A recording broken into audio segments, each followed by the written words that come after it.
Salut à tous, bienvenue sur le petit plateau qui est de retour cette fois-ci pour débriefer une course pour une fois. On va débriefer ce Tour d'Italie, ce Giro d'Italia 2025 qui a tenu toutes ses promesses, peut-être même plus que ce qu'on imaginait. Et pour en parler, j'accueille comme à chaque épisode Alexis et Damien. Salut les copains! Salut! Salut Romain, salut tout le monde. Alors avant de rentrer dans le vif du sujet, je vais peut-être vous demander un exercice assez simple. Je vais vous demander de coter ce Giro, donc une cote sur 10, et puis vous pouvez quand même évidemment expliquer en quelques mots pourquoi vous donnez cette cote, si finalement ce Giro vous a plu, ou au contraire si vous l'avez trouvé décevant. Tu trouves ça simple? Moi, je vais laisser la parole à Alexis d'abord, tellement je trouve ça simple, tu vas voir. Non, c'est compliqué. Je mettrais un 7,5 ou un 8. Moi, j'ai beaucoup aimé ce Giro, d'autant plus que je me suis surtout intéressé au classement général, je vais pas vous mentir, parce que j'ai pas eu l'occasion de regarder toutes les étapes, et encore moins en entier. Donc voilà, ce que j'ai vu, je l'ai beaucoup aimé. Et surtout, ce que j'ai le plus apprécié, c'est ce qu'il manque souvent ces derniers temps. C'est une bataille serrée, du suspense, jusqu'à la toute fin, hein, l'absence de surdomination, et donc de coureurs au singulier ou au pluriel qui sont infiniment supérieurs aux autres.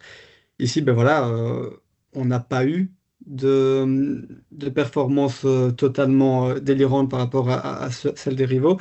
Voilà, le tout en sachant qu'on aura les fantastiques autour, sur le Tour de France. Ici, c'est peut-être sympa d'avoir eu un vrai combat sans eux. Ça change, ça permet de voir autre chose.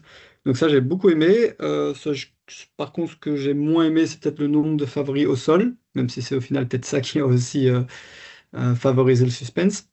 Mais bon, voilà, on peut se dire qu'un gars comme Landa, par exemple, aurait aussi offert du spectacle jusqu'à la toute fin. Puis peut-être aussi, même si extraordinaire ce qu'il fait, peut-être aussi l'absence de concurrence de Pedersen en première semaine. Ça aurait été peut-être chouette d'avoir Van Aert au niveau fin de Giro, qu'on l'ait aussi au début de Giro, voir une vraie confrontation entre les deux. Mais sinon, voilà, un très chouette Giro pour ma part. J'ai pas grand-chose à rajouter. En fait, si tu me l'avais demandé ici au début d'après-midi, j'étais parti plutôt sur un 7 à cause justement de différentes frustrations. Alexis les a évoquées et surtout les abandons, parce qu'on cite Landa, mais moi j'aime bien aussi quand les meilleurs sont là, et quitte à ce qu'il y ait une surdomination, mais là j'étais pas sûr qu'il y en aurait eu une. J'aurais vu voir Roglic, j'aurais voulu voir Ayuso. Oui, il y avait Landa, Chicone, c'est embêtant. Bon, Chicone était un vainqueur Oui, du Giro c'est sûr. puissance, mais voilà. Donc, Tibéri qui certes termine la course, mais dans quel état? Donc on peut en citer plein. Donc ça, effectivement, c'est un peu dommage. Mon autre frustration que je suis en train d'évacuer, pourquoi? Parce que je viens de regarder l'avant-dernière étape, là, je suis en train de me la refaire parce que j'ai pas bien pu la voir. Sur ce que j'avais vu, j'avais une frustration de voir Yates l'emporter, parce que j'avais l'impression que c'était le troisième plus fort du Giro. Finalement, avec ce que je revois, on va avoir l'occasion d'en parler durant cet épisode, je suis moins frustré, parce que je pense finalement, cette avant-dernière étape, qu'il était au moins aussi fort que les autres. Peut-être pas plus, on en parlera, mais donc cette frustration-là, elle part. Donc mon 7 sur 10, il monte automatiquement à 7,5 ou 8 comme Alexis, et le reste, je rejoins tout ce qu'Alexis a dit. Ouais, mais c'est vrai qu'on a vu depuis la fin de ce Giro pas mal de réactions mitigées, ou presque plus que mitigées, polarisées. On a le sentiment que ce Giro, il a beaucoup plu à certaines personnes, il a fortement déçu d'autres personnes, pour toute une série de facteurs, et je pense qu'on vient déjà d'en citer beaucoup. Moi, je fais partie, un peu comme vous, de ceux qui ont vraiment apprécié ce Giro. Peut-être simplement parce qu'au départ, j'en entendais pas grand-chose. C'était très ouvert. Ça l'a été tout au long du Giro. Ça a été indécis jusqu'au bout. Moi, ce que j'ai finalement le plus apprécié dans ce Giro, c'est que ce sont peut-être les séquences ou les étapes où on attendait le moins de spectacles. Ouais, On se dit, pff, là, il va rien se passer. On en a pris le plus dans, c'est dans- vrai. dans la vue. Notamment cette fameuse deuxième semaine. On sait que le tracé était un peu particulier. Une première semaine assez intéressante. Une deuxième semaine que tout le monde annonçait soporifique et finalement qui était la plus inattendue qu'on pouvait imaginer. Et puis une troisième semaine qui était très attendue. Souvent, quand on a une troisième semaine comme ça, on se dit tout va jouer dans le dernier kilomètre de la dernière ascension. Eh bien non. On a le coutume de dire que ce sont les coureurs qui font la course et on n'a pas été déçus. Les coureurs, ceux qui sont restés effectivement debout sur le vélo, ont fait la course jusqu'au bout du bout du bout avec une apothéose, évidemment, ce col del Finestre. Donc je vais rester sur une cote de 8 sur 10 pour vous Pas mal. également. Et c'est effectivement ce col del Finestre qui nous en a mis plein la vue. Je pense que c'est euh, le plus sport game changer finalement auquel on a assisté sur un grand tour en tous les cas, depuis cette fameuse ascension de la planche des belles filles sur le Tour de France 2020, où Pogacar avait terrassé Primož Roglič. C'était un contre-la-montre. Ici, on a eu en course avec Simon Yates, alors qu'il ne remporte pas l'étape. Hein, on va quand même citer Chris Harper qui remporte cette étape, mais c'est vrai que malheureusement pour lui, tous les regards effectivement étaient focalisés sur cette course au général. Tu l'as dit, Alexis, on a beaucoup suivi ça, particulièrement sur ce Giro. Mais avec des attitudes totalement folles, avec des performances totalement folles aussi. Et on va évidemment décortiquer un peu tout ça sur le Finestre, et à commencer par ce fameux numéro de Simon Yates, qui remporte le Giro grâce à cette ascension du Finestre, qu'il a grimpé dans des chiffres absolument fous. 5 minutes plus rapide approximativement que Froome par exemple en 2018. Alors pourquoi je vous parle de cette ascension? Parce que c'est l'ascension qui justement avait coûté le Giro à l'époque à Simon Yates. Donc là aussi, superbe histoire, une histoire de revanche. Mais Alexis, tu as un petit peu regardé davantage cette ascension de Yates pour nous, notamment au niveau des chiffres, des stats dont on parle aujourd'hui beaucoup dans le vélo. Oui, oui, alors bon, tous les chiffres sont pas encore sortis, mais voilà, c'est clair que l'ascension d'Yates est monstrueuse et il faut le dire avant de parler du reste, parce qu'on va évidemment parler du reste. Il y a tellement de choses à dire sur cette ascension. On va parler de tout, on va partir dans tous les sens, je ne sens en venir. Mais avant de parler de Del Toro, de Carapaz et de leur attitude et autres, il faut parler de l'ascension d'Yates qui était incroyable. Donc voilà, 1 heure d'ascension. Selon les estimations, il aurait poussé entre 6,1 et 6,2 watts par kilo pendant cette heure d'ascension. Alors, c'est dur de comparer ça avec d'autres performances pour plusieurs raisons. Déjà, parce que l'école d'une heure, c'est très rare. Il n'y en a pas eu en 2025, par exemple, parmi les meilleurs cyclistes du monde en tout cas. Et puis parce que ben, on sait, les watts augmentent chaque année. Par exemple, Vingegaard a déjà fait une ascension d'1 heure sur le Tour de France en 2021 sur le Mont Ventoux. Il a fait environ 5,95 watts par kilo. Donc c'est moins que ce que Yates a fait ici samedi. Mais bon, euh, Vingegaard va, sauf catastrophe, retourner sur le Mont Ventoux cette année en 2025. Vous pouvez être sûr qu'il fera mieux que 6,2 watts par kilo sur cette ascension. Ça, j'en suis sûr. Par contre, ça reste une performance incroyable, hein. Certains spécialistes font des graphes regroupant toutes les performances des meilleurs coureurs du monde et permettant de voir en moyenne combien de watts par kilo on perd par minute. Et en faisant ces graphes-là, on se rend compte que la perte de Yates est similaire à celle de Pogacar au Monte Grappa l'année dernière. Alors, en tout cas, similaire, aussi impressionnante. Alors ici aussi, il faut relativiser parce que, premièrement, l'étape du Monte Grappa était plus compliquée. Et parce que Pogacar a fait, sur le Tour de France qui suivait, a fait des chiffres encore beaucoup plus impressionnants. Toujours est-il que ben, ça fait partie des meilleures performances de ces 10 dernières années, hein, dans le top 10 clairement, et que d'autres spécialistes s'amusent à calculer les watts par kilo réajustés au niveau de la mer, parce qu'évidemment, plus on est en altitude, plus c'est difficile de pousser des watts. Et en suivant un index que je vous invite à aller regarder sur Internet, on pourra éventuellement vous mettre des liens. On a vu que seuls 3 coureurs de ces dernières années ont fait une meilleure performance avec ces fameux réajustements que Yates, Pogacar, Vingegaard et Evenepoel. Et un coureur a fait une performance plus ou moins similaire, Roglic. Donc voilà, tout ça pour dire que la performance de Yates, il faut certainement pas la sous-estimer et rien ne dit que Del Toro et Carapaz auraient pu suivre. Ouais. Mais justement, c'est que tu cites Del Toro Carapace. Pendant l'ascension, tous les regards se sont portés sur ces deux coureurs latino-américains. Et toutes les analyses, toutes les discussions qu'on a pu avoir par la suite, elles ont porté essentiellement sur ces deux coureurs. Euh, tu l'as quelque part dit, Alexis, en tout cas en substance, plus que ces deux coureurs qui perdent le Giro, c'est Yates qui gagne le Giro. Mm. Mais on est quand même en droit de se demander ce qui s'est passé dans la tête de ces deux coureurs. On a lu là aussi et entendu beaucoup de choses depuis la fin de cette étape. Damien, qu'est-ce que tu viens nous expliquer que tu étais en train de revivre pour préparer cette émission, cette ascension du Finestre. Qu'est-ce que tu gardes comme impression finalement? Est-ce que les deux coureurs ont fait ce qu'ils devaient faire ou au contraire, est-ce qu'il y a une part d'incompréhension légitime à la vue de cette performance? Il y a une part d'incompréhension énorme. Maintenant, il faut toujours se dire, nous, on a ce qu'on voit, l'impression que ça dégage. Après, on n'est pas dans leurs jambes non plus. Donc ça, on va tout de suite le poser. Après, je vais les critiquer, mais d'abord, on va tout de suite poser ça, c'est qu'on n'est pas dans leurs jambes et que peut-être ils pouvaient juste pas plus et qu'ils ont fait avec leurs moyens. Maintenant, c'est pas l'impression que j'ai eue. Ouais. De nouveau, je change d'avis en regardant. Enfin, je change d'avis. Non, je complète mon avis en regardant le Finestre aujourd'hui. Euh, D'abord, j'accusais Del Toro de tous les maux. La seule explication rationnelle, mais ça toujours à ce jour, hein, que je trouve sur la façon de courir de Del Toro, c'est que, à mon avis, Carapace a dû coucher avec la copine de Del Toro ou sa maman, ou je ne sais pas, mais je sais pas. Je ne sais pas ce qu'il avait contre Carapace, mais voilà, donc oui, absolument ridicule, surtout quand on voit les déclarations derrière. Et c'est là que je me dis, il y avait plus dans les jambes, c'est que dans les déclarations, ils te font comprendre que c'est tactique. Et quel intérêt aurait-il à te faire comprendre que c'est tactique s'il y avait un problème de jambes, un gamin Del Toro dans les jambes, si on dit bon ben voilà, il n'a pas pu suivre, mais deuxième, hein, pour ce gamin-là, personne ne l'aurait attendu, c'est super, bah oui, tout le monde est d'accord avec ça. Mais non, là, lui te dit, bah non, Yates était troisième, Carapace est deuxième, c'est Carapace qui doit rouler derrière. Oui, mais non, en fait, c'est toi qui perds le Giro, c'est toi qui es en position de force pour le gagner.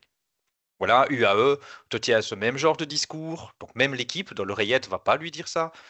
Donc voilà, je change pas d'avis sur Del Toro. Par contre, j'épargnais beaucoup Carapace, mais Carapace a fait tout autant n'importe quoi. Je suis désolé, le surplace qu'il fait, il faut le faire beaucoup plus tôt. Yates, il met quoi? Là, j'ai regardé, j'ai déjà oublié si c'est 2 ou 3 attaques, au moins 3 en fait, au moins 3 attaques que Carapace, où Carapace saute dans la roue pour aller chercher Ouais. Yates. Non mais c'est hallucinant. Hallucinant, il laisse pas Del Toro passer une seule fois et puis il roule. On peut se demander à quel point c'est un faux tempo et à quel point il est à bloc, mais il roule quand même tout le temps sans faire passer Del Toro. Donc voilà, Carapaz, je t'aime. On va y revenir aussi parce que merci d'avoir animé ce Giro, c'était fabuleux, mais t'as fait n'importe quoi sur cette étape-là. Ouais, encore une fois, moi, pareil, je change pas d'avis, mais à mon avis, il y a tellement de théories possibles que voilà, ça varie un peu, mais je pense qu'il y a un petit peu des deux. En fait, sur le fameux, donc il y a la descente, ça remonte un tout petit peu. Là, on voit que Del Toro s'arrête complètement et part la Carapace. Je pense que là, en effet, il lui dit, c'est toi qui es deuxième, c'est à toi d'y aller. Mais je pense, honnêtement, je peux pas croire une seule seconde qu'il aurait pu faire beaucoup mieux dans l'ascension. Alors, il aurait peut-être pu faire mieux en lissant son effort, oui. Il aurait peut-être pas fini à 2 minutes de Yates, on n'en sait rien. Mais il y a un moment dans l'ascension où Yates commence à être à 1 minute 20, et la Carapace met une mine monstrueuse en redépassant Derek J. Pendant 1 minute, il est au sprint. Ils reviennent à 15 secondes.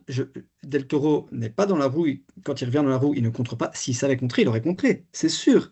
C'est à ce moment-là, c'est de lactique, il est horrible hein, dans les jambes, il faut s'en rendre compte. Donc là, je suis sûr que là, il ne pouvait pas y aller. Ça, j'en mets ma main à couper. Donc je pense qu'il y a de la tactique, mais il y a aussi la performance de Yates et le fait que monter par à coup, au lieu de lisser son effort, ça a été pour lui, je pense, très compliqué.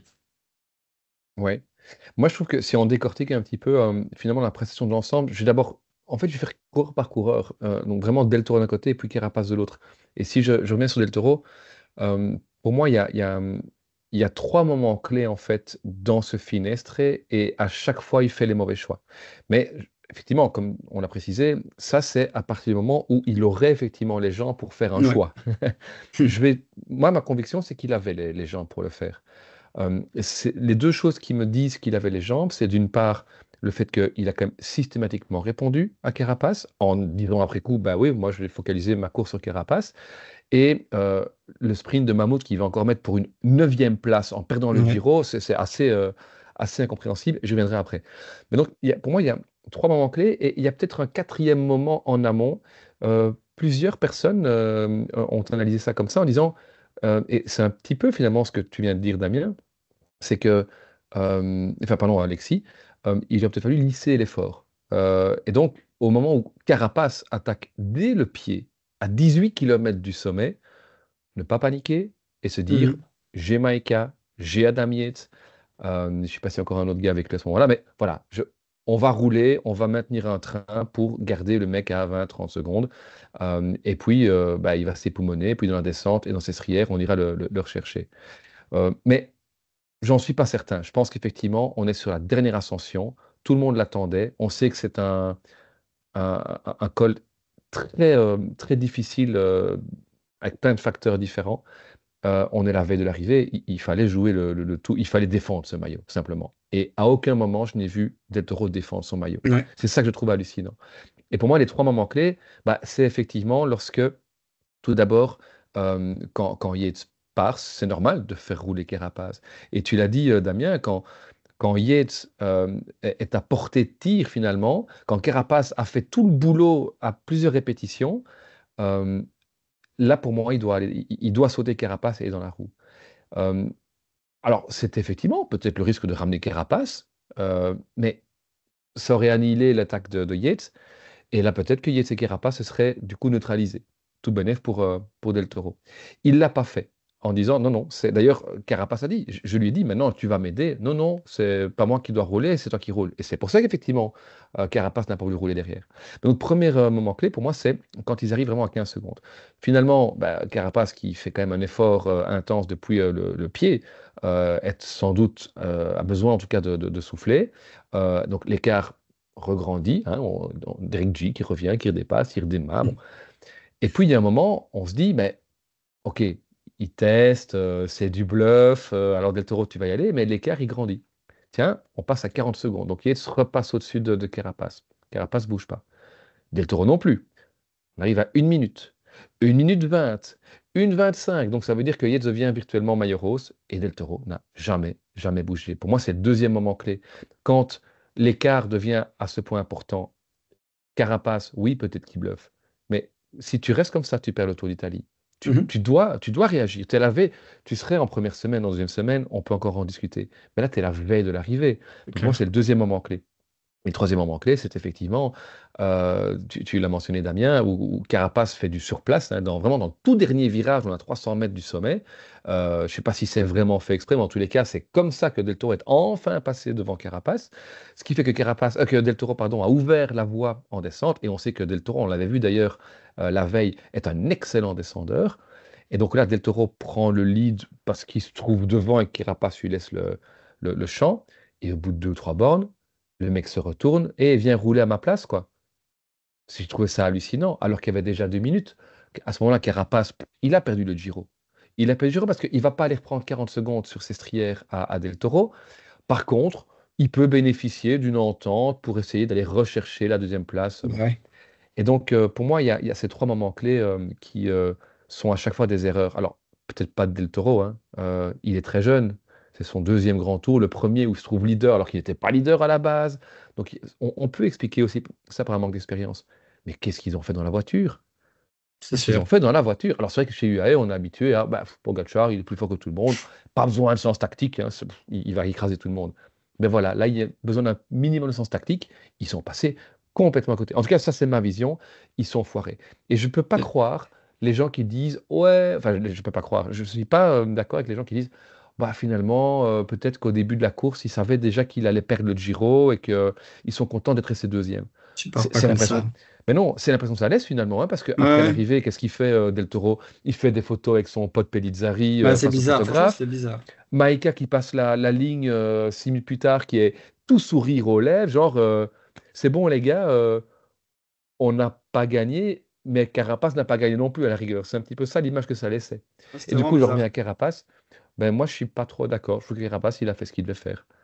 Il a, c'est lui qui met le feu aux poudres. Il a tout tenté. Et il y a un moment, il s'est bien rendu compte que je- s'il revient sur Yates et qu'il se fait contrer, quoi qu'il arrive, il est troisième. Donc voilà, moi, Ouais, je trouve il que aurait peut-être dû Carapace, jouer. Au moins une fois, il aurait dû jouer, tu vois. Et bah, après, plutôt c'est peut-être ce alors, qu'il quoi. a fait aussi Ah oui, quand Yates est définitivement parti, ceci dit, hein, et que Del c'est, Toro n'aurait c'est- pas réagi. C'est ça. quand tu dis plus tôt, c'est ce que je voulais dire. Enfin, je pense, quand je dis on, j'ai inclus Alexis dans un truc parce qu'on en a parlé en off aussi. Mais oui, oui. Alors, après, quand il fait du surplace, bien sûr, mais il aurait dû le faire plus tôt. Là, Mm. pour moi, où il fait l'erreur Carapace, et justement, je voulais moi-même, en fait, comme Alexis a dit, on va changer d'avis plateau. Enfin, c'est pas que je vais changer d'avis, mais je vais préciser un peu mon propos. Euh, et je vais rebondir aussi avec ce que tu disais, justement, qu'ils sont contents à l'arrivée. Euh, pour moi, Carapace, le gros problème, c'est très tôt, quand Yates revient sur eux et qu'Yates met des attaques, c'est jamais à Carapace de faire les efforts. Ouais. Mais ça, je vais un petit peu nuancer. Ça me semble logique que ce soit pas lui de le faire, mais c'est facile a posteriori aussi. Maintenant, je vais revenir un tout petit peu dessus. Et là aussi, où ils peuvent être contents, alors ils doivent pas être contents parce qu'il a rien essayé et je suis d'accord avec tout ce que tu as dit, hein. C'est que, franchement, moi, avant cette étape-là, pour moi, Del Toro, il perd des minutes, hein. Je ne le vois pas une Ouais. seule seconde dans la lutte. On l'a vu en difficulté, je ne sais plus les nombres des étapes, désolé, je ne suis pas précis, mais et le lendemain, quand il est en revanche sur l'étape du Mortirolo, dans le Mortirolo, il est en difficulté alors que ça n'a pas été la bagarre énormissime. Donc moi, je suis persuadé qu'il va craquer. Del Toro, il part peut-être pas très confiant non plus sur cette étape-là. Alors, ça n'enlève rien de ce que tu as dit. Il doit défendre son maillot. En plus, il doit quand même bien sentir qu'il a des jambes plutôt valables et tout ça. Mais voilà. Et donc, du coup, Carapace me dit, oui, c'est pas à toi de faire les efforts. Mais peut-être que Carapace, dans sa tête, c'est pareil. Peut-être que Carapace, il se dit, je m'en fous. C'est pas à moi de faire l'effort, mais je vais mettre le rythme et il va craquer. Il va pas tenir toute l'ascension, Del Toro. Donc, je m'en fous, j'y vais, je roule, il va finir par craquer. Et peut-être qu'on peut pas tant en vouloir à Carapace en fait au final, du coup, tu vois, je sais pas, vraiment Oui, difficile cette étape, on peut dire tout et son contraire, hein. mais Vraiment. surtout, pour Nissan Carapace, c'est vrai que moi je pense qu'il se dit ça. Mhm, Je vais le faire craquer au bout d'un moment, Hmm. il va jamais tenir. En plus, hein, on l'a dit, par à-coup, euh, il y a un moment, le mec va passer par la fenêtre. mhm, Et puis progressivement, parce que le col était long, surtout quand tu commences à attaquer dès le pied, à un moment, il se rend compte que à chaque fois qu'il réaccélère, Del Toro est là. Alors oui, parfois il laisse peut-être un demi-mètre, un mètre, mais il a jamais laissé plus qu'un vélo. mhm. Et, euh, et donc, à un moment, il se dit, bah, le mec, en fait, il est fort. Il est fort et il pourrait du coup aussi bosser un peu. Mhm. Et c'est là où il y a un moment le mindset qui change chez Carapaz et qui se dit, moi, je vais de toute Ça façon me suffit, quoi. flinguer. Alors, Mhm. quitte à effectivement me flinguer et ne pas être en mesure après de suivre les deux autres, ou dans tous les cas de ne pas les dépasser, Carapaz, deuxième du Giro, il l'a fait il y a 2 ans, hein, il s'en foutait, ou 3 ans. Donc, lui, ce qu'il voulait, c'est la victoire. Être deux ou trois, je pense pas que ce soit vraiment important pour lui. Mais, euh, mais du coup, c'est là où, à mon sens, effectivement, il y a ce changement. Et c'est à partir de ce moment-là que là, c'est à Del Toro à faire des choix. Jusque-là, Del Toro, effectivement, on peut comprendre encore l'argument de dire, bah ouais, moi, je devais suivre Carapace. Mais pendant tout ce moment-là, ils n'ont jamais été à plus de 40 secondes de Yates. C'est vraiment au moment où ils reviennent à, je crois, que c'est à 9 secondes, un truc comme ça, où là, ben, Carapace vraiment fait l'écart Mhm. pour laisser passer Del Toro pour éviter de se faire contrer simplement, et il a tout à fait raison pour moi de le faire. Et Del Toro ben, fait l'écart et reste, non, non, je n'y vais pas.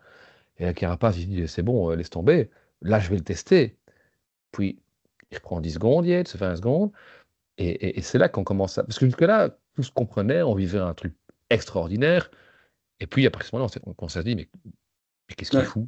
Mais qu'est-ce Mhm. qu'il fout, Del Toro? Il n'a pas envie de se battre, il n'a pas envie de sauver son maillot. Vous me direz, il a quand même un maillot distinctif, hein, il est maillot blanc à la fin, mais enfin, ça vaut pas le rose, hein. Franchement, Non. t'as le maillot Mais rose, tu te bats quitte à tout perdre, quoi. Je suis désolé. Et sa déclaration, elle est lunaire. Il sous-entend, on en a parlé en off, il sous-entend que son rival c'est Carapace et que Yates c'est que le rival de Carapace. C'est faux. C'est- Il n'a pas qu'un rival, Del Toro. Tous ses rivaux, c'est tous ceux qui sont en mesure de prendre son maillot. Donc à partir du moment où Yates est à 1 minute 20, évidemment que tu roules. Je comprends qu'au début tu fais un peu semblant, etc. Mais non, tu roules. C'est tout. Et je pense, au moment où ils reviennent à 9 secondes, et c'est peut-être là que nos avis diffèrent, c'est moi je pense à ce moment-là que les gens me criaient quand même. C'est pas possible autrement. Ou alors c'est un surhomme. pour résumer en un mot, je crois que j'ai vos réponses. Oui ou non, Del Toro aurait pu gagner ce Giro? Oui. Alexis, non, je suppose. Ah, c'est impossible à dire. Je parle que sur cette étape, hein, on refait pas les 3 semaines, hein. Oui, mais pas à partir de... Enfin, je pense que oui, si UAE avait fait une meilleure tactique. Parce qu'on parle de Del Toro, mais UAE, c'est terrible aussi, hein. Si UAE met McNulty dans l'échappée et qu'ils font rouler Baroncini et Arrieta pour que Van Aert prenne pas 10 minutes d'avance, là, il peut gagner le Giro, même s'il finit à 2 minutes... enfin, même si au sommet du Finestré, il est à 2 minutes, voire 2 minutes 30 de Yates. Parce que si Yates a pas Van Aert pour rouler, mais que lui a McNulty, il peut reprendre 1 minute. Alors, tu triches, mais j'aime bien parce que tu vas me lancer sur un autre sujet. Moi, j'allais dire simplement oui, comme Romain.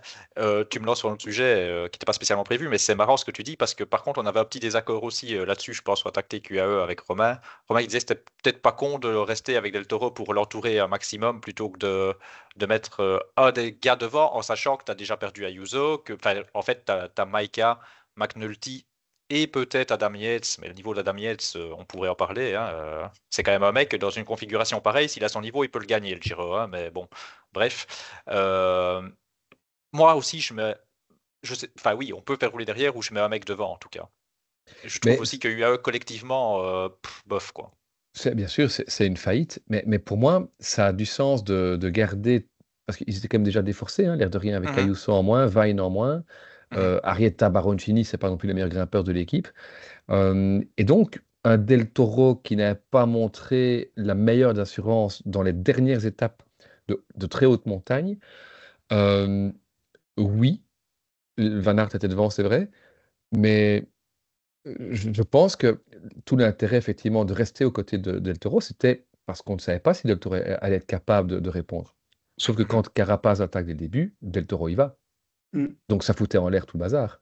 mhm. Euh, je pense que il y a effectivement un énorme problème tactique. Est-ce que la consigne a été Del Toro d'y aller? Est-ce que ça, évidemment, on n'en sait rien. Peut-être qu'on le saura un jour, mais euh, c'est, je ne suis pas choqué par la tactique de UAE jusqu'au pied.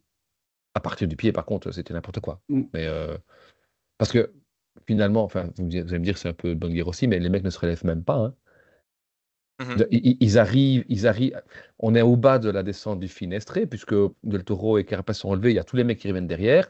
Ils reviennent avec trois mecs ou deux mecs, je sais plus. Je crois qu'il y en a deux mecs plus. Il y a au moins deux mecs, parce qu'il y a McNulty et Yates, et je pense qu'il y a un troisième, et je ne me retombe plus sur lequel. Maïka est là, non? Et Ouais, Maïka, voilà. ouais. Et il roule pas. Et il roule pas. Ouais, C'est parce ça que qui est c'était fini. hallucinant. Ouais. Alors oui, effectivement, tu as déjà 3 minutes 30, 4 minutes de retard, donc ça sentait très mauvais. Mais enfin, il roule même pas, quoi. Ouais, ouais. Donc, je ne comprends pas. Il y a une différence hallucinante entre la tactique individuelle et collective chez UAE et le sentiment de force qui avait été. Parce que pour moi, quand tu demandes, Damien, est-ce que Del Toro pouvait gagner? Oui. Moi, je dis oui. Et le meilleur, selon moi, hein, argument, c'est quand on demande à Del Toro, qu'est-ce que vous avez appris sur le Giro? J'ai appris que je pouvais gagner un Giro. Donc, s'il dit ça, c'est parce Ouais. qu'il est persuadé que il aurait pu suivre Yates, qu'il aurait pu battre Yates, ou en tout cas qu'il n'aurait pas perdu plus de 1 minute 20 sur Yates. Donc s'il le sait, c'est qu'il avait les jambes. Et donc Ouais, mais s'il avait les jambes, c'est tout possible. est un foirage monumental, individuel et collectif. Mais, Moi, je C'est suis quand même d'accord avec toi. Je difficile sais de pas. se fier aux paroles uniquement, mais bon. Oui, oui. bien Quand sûr. je dis je suis d'accord, c'est pas que sur les paroles. En fait, c'est un ensemble de trucs où j'ai l'impression, encore une fois, on saura jamais. Or, suivre Yates, je sais pas, parce que on l'a déjà fait, mais quand même, rendons à César ce qui appartient à César. On parle plus de partout, en fait. Quand je dis on, c'est pas que nous. J'ai l'impression que partout dans le milieu cyclisme, on parle plus des problèmes de Del Toro, même pas Carapace, c'est surtout contre Del Toro UAE que pro Yates. Donc, je sais pas s'ils pouvaient le suivre. Par contre, effectivement, je pense qu'ils pouvaient limiter l'écart et remporter C'est ce sûr. Giro, quoi. C'est sûr. Et encore une fois, et c'est un petit peu lié si on va chercher un peu loin. Si pour la tactique UAE, si tu décides de ne mettre personne devant, alors tu ne laisses pas Van Aert prendre 10 minutes. Mhm. Parce que si jamais tu reviens à 4 minutes de l'échappée et que du coup Yates bascule devant Van Aert et qu'il n'a pas Van Aert pour rouler, bah alors tu peux laisser Yates à 1 minute 30, Bien peut-être pas sûr. 2 minutes, mais à 1 minute 30 sans souci. Et là, tu sais revenir dans la descente parce que tu descends mieux que Yates. Mhm. Mais voilà. Et si tu laisses Van Aert devant et tu le laisses prendre 10 minutes, alors tu mets McNulty avec. Donc Mhm. pour moi, il y a une erreur de UAE. Mais tu peux ne pas mettre de gars devant, mais alors tu ne laisses pas Van Aert avec 10 minutes. Ça, c'est une erreur. Mhm. Tout à fait.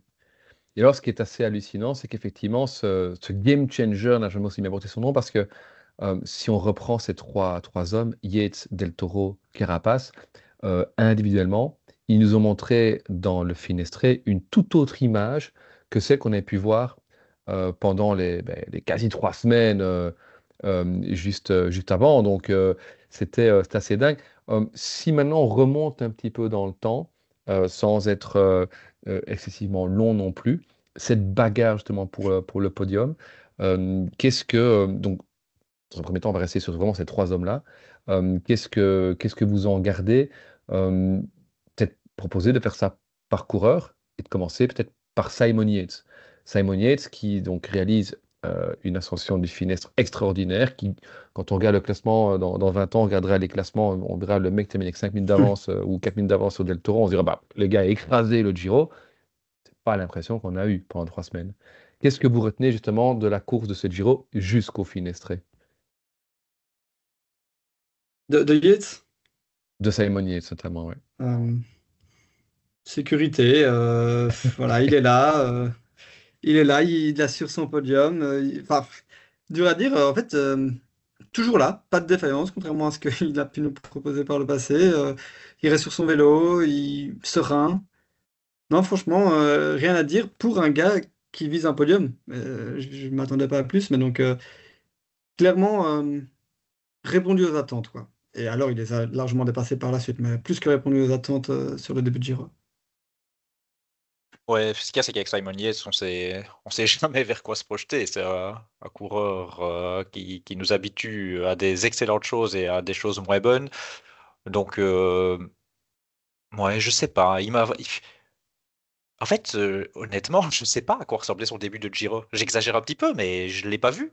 Je sais Ouais. pas. Il était toujours bien classé, mais voilà, il m'a jamais marqué, quoi. Et au gré des abandons, plus de la dernière journée, fatalement, euh, bah oui, son Giro, il prend une toute autre tournure. Mais globalement, jusque-là, je peux pas dire mieux qu'attendu, je peux pas dire décevant, j'en sais rien. Transparent, pas d'avis dessus, en fait. Ouais, je suis assez d'accord, hein. C'est un des favoris ou des prétendants au podium top 5 qu'on n'avait pas vraiment vu. On avait pu comprendre qu'il montait en puissance au fur et à mesure du Giro, notamment dans certaines étapes où il a parfois dû combler un petit trou qui se crée avec certains autres favoris, ce qu'il ne faisait pas en début de tour. Mais c'est vrai que, d'ailleurs, c'est pas par hasard hein, que Del Toro calque sa course sur Carapace dans le Finestré, parce que tout le monde sous-estime à ce moment-là le potentiel de Simon Yates. Ben, je viens de le citer, Del Toro, lui par contre, on l'a vu pendant 3 semaines. Qu'est-ce que ça vous a euh, procuré comme sensation? C'est, est-ce que c'est lui la vraie pépite chez UAE? Derrière Pogacar, évidemment, il y a le Messi, mais on a d'ailleurs vu beaucoup de similitudes visuelles entre Del Toro, je trouve, et Pogacar.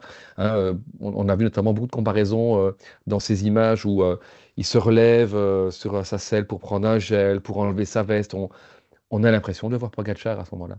C'est un peu une copie conforme finalement du Slovène, ce jeune Mexicain. Il Ouais. salue même comme Pogacar quand Oui, il remporte une étape.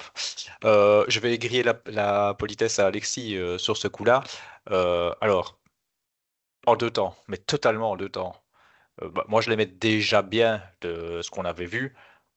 Coup de cœur énorme sur le début.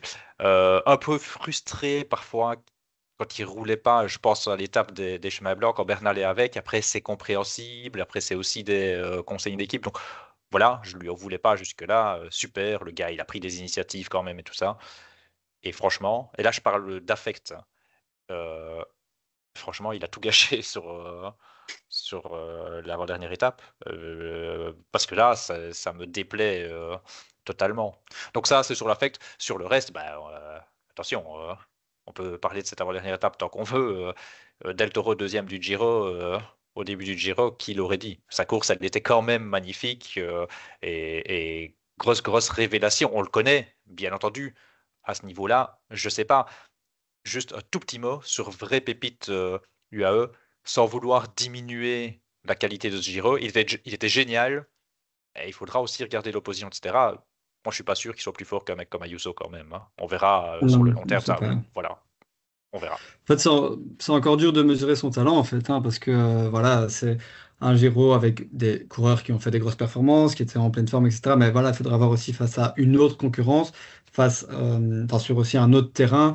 L'avant-dernière étape, par exemple, enfin, non, celle de vendredi, c'était un terrain nickel pour l'attaquer. On sait qu'on ne l'a pas trop fait, donc on ne sait pas non plus voir à quel point sur ce type d'étape, il vacille régulièrement, ou bien si Celle de Mortirolo et celle d'avant, c'était des accidents. Donc voilà, c'est dur de mesurer son talent. Moi, il me fait un peu penser au Pogacar 2021 avec ses qualités et ses défauts. Donc il a un magnifique punch, il grimpe assez bien, mais même sur une montée sèche de 1 heure, mais dès que ça s'enchaîne un peu trop, c'est compliqué. Mais voilà, une très grosse accélération, une vraie ambition. Et c'est aussi là, moi, c'est aussi dans son mental et dans ses déclarations que la dernière étape, l'avant-dernière étape, du coup, celle du Finestré, vient un petit peu gâcher tout ça aussi, comme dit Damien, c'est que il a toujours été hyper ambitieux, il a toujours montré plein de choses, et là, il est content d'être deuxième. C'est quand même bizarre, tu vois. Ce qui, moi, pour le coup, me fait plutôt dire que il pensait pas pouvoir faire premier. Mais enfin bon. Donc voilà, moi, voilà, il m'a plu sur le début de Giro. Maintenant, à voir sur. On sait aussi que le maillot rose ou le maillot jaune ou autre peut donner des ailes. Donc, à voir dans le futur. Mais après, énorme pépite, ça, c'est sûr. Ouais. Plusieurs personnes aussi ont dit, mais en fait, Del Toro, il perd pas le Giro sur l'ascension du Finestré. Il le perd sur la première semaine où son équipe n'a pas roulé pour lui, mais a roulé pour Ayuso. Alors évidemment, c'est très facile à dire par après. Ouais. Tout ça pour dire quoi? Que, effectivement, on l'a vu très, très à son aise, très fort, très impressionnant pendant 2 semaines et demie. On a eu 2 étapes où on était moins sûr dans la toute haute montagne en troisième semaine. Mais effectivement, c'est quelqu'un qui a laissé une très très belle impression. Et puis, c'est vrai que dans le jeunisme du cyclisme actuel, on a parfois tendance à oublier ça, mais à 21 ans, faire deuxième de cette façon d'un grand tour, c'est quand même assez exceptionnel. Ils sont très très très peu ces dernières années à pouvoir en dire autant. Et puis il y a le troisième, il y a Richard Carapaz. Euh, et là, je vais vous griller la politesse. Je vais d'abord vous dire ce que moi j'en ai pensé, même si Damien, on a compris, tu allais aller dans ce sens-là aussi. Ce mec a été un feu d'artifice. Il s'est jamais caché. On dit toujours que pour pouvoir gagner, il faut savoir perdre. Il faut oser perdre en tous les cas. Et c'est ce que Carapaz a fait à plusieurs reprises. Moi, je retiens quand même que jusqu'à cette performance thermonucléaire de Yates dans le Finestre, c'est le seul qui a attaqué et qui a Mm. maintenu tous les autres favoris à distance. C'est, je- Alors évidemment, c'est peut-être un des rares coureurs aussi qui avait tout calqué, enfin peut-être capable de gagner. Moi, je ne le mettais pas sur le podium avant le départ, en tous les cas, évidemment, et qui a peut-être tout calqué cette saison, en tout cas sur ce Giro. Mais effectivement, c'est quelqu'un qui a, dès le début, montré énormément d'envie, énormément de forme, et qui l'a maintenu jusqu'au bout. Il lui a manqué, oui, peut-être un leader malin. Quand j'ai un leader malin, c'est un Del Toro qui aurait pu effectivement l'aider à revenir sur Yates. Et puis, une fois arrivé dans la portion gravel du Finistré, qui sait ce qu'on aurait pu avoir comme résultat final. Mais donc voilà, Carapaz m'a beaucoup plu. C'est pas le seul évidemment sur ce Giro, mais c'était vraiment rafraîchissant de voir le gars. Et c'est peut-être pour ça aussi que j'ai tendance à ne pas trop le blâmer sur cette ascension du Finestré, parce que je trouve qu'il a été tellement généreux dans l'effort ces 3 semaines qu'il méritait mieux que cette troisième place, qui est déjà une superbe place en soi, évidemment. Même si je l'ai un peu plus blâmé que toi sur cette ascension, Richard, tout est pardonné, tout est oublié. Je Ouais. t'aime. Merci pour les travaux, merci pour le spectacle. Vainqueur moral du Giro, Richard Carapaz. Enfin, j'ai beaucoup aimé Carapaz et j'étais persuadé, je l'ai dit à tout le monde, j'étais persuadé qu'il allait gagner le Giro. J'ai quand même envie de dire, parce que il lui a peut-être manqué un leader intelligent, c'est vrai, mais aussi ce qui a pu jouer, c'est la seule étape où il m'a réellement déçu, celle du vendredi. Il n'attaque pas Del Toro là où Del Toro pourrait vaciller, donc dans les longs cols, l'enchaînement. Il attaque à la toute fin, sur un col qui convient parfaitement à Del Toro. Et là, il a chié. S'il n'attaque pas, s'il fait pas son attaque débile du vendredi là, et qu'il reprend pas 40 secondes à Yates, Del Toro, il va peut-être l'aider à suivre Yates hein, sur le Finestré. Donc là, il gagne peut-être le Giro. C'est peut-être là qu'il le perd. Ou que Del Toro le perd. Ouais. Puis un dernier élément aussi, c'est que, bon, pour une fois que ni UAE ni Visma n'allaient remporter un grand tour, on aurait eu IF, c'était quand même assez. Eh ouais. Et en fait, non, ça reste de nouveau Visma. Et d'ailleurs, petite parenthèse ici, pour ceux qui nous suivent depuis longtemps, Alexis, hein, Mhm. on l'avait prévenu, hein, Ouais, Alexis, sur ouais. son prono fou. UAE ne gagne aucun grand tour. Voilà, je pense que 3 jours avant Pour l'instant, l'arrivée, on est on avait bon. dit, voilà, à une défaillance du Mexicain et de grands tours près, tu tiens ton pari. Effectivement, ce n'a pas été une défaillance. Si, c'est peut-être une défaillance tactique au lieu d'une défaillance physique. Ouais. Mais donc voilà, effectivement. Mais ça reste Visma, du coup, qui passe derrière pour empocher ça. Voilà, l'histoire quand même se répète. Euh, Peut-être en un mot, pour conclure sur ce podium, euh, si vous deviez donc résumer ce podium en un mot, je sais bien que c'est difficile comme exercice, mais en un mot? J'ai trouvé ça assez facile, moi là. Improbable. Ah ouais. Ouais, moi je dirais renversant parce que il a été totalement renversé sur cette fin de Giro parce que le scénario était tellement fou qu'on pourrait tomber à la renverse et parce que Yates au final a un petit peu renversé le cours de son destin avec cette victoire sur ce fameux col où il avait défailli il y a 7 ans maintenant. Ouais. Oui, j'aurais dit exotique pour essayer de trouver autre chose, parce qu'un Mexicain et un Équatorien sur un podium de grand tour, c'est quand même pas tous les jours. Ouais. Mais effectivement, renversant, c'est vrai, surprenant, évidemment. Surprenant, on va quand même revenir dessus un moment, parce que les deux personnages qu'on avait cités en amont comme les deux grands favoris, évidemment, sont les deux grands absents de ce classement final, hein, Primoz Roglic et Juan Ayuso. Euh, je vous propose de rester ici quelques minutes sur ces deux coureurs, et on va commencer par le Slovène, avec une stat complètement folle. Savez-vous, sur les 5 derniers grands tours que Primoz Roglic a terminés, combien il en a gagné? Donc sur les 5 derniers qu'il a terminés, combien de grands tours Primoz Roglic a-t-il gagné? 4 Une ou idée? 5. Pas 5.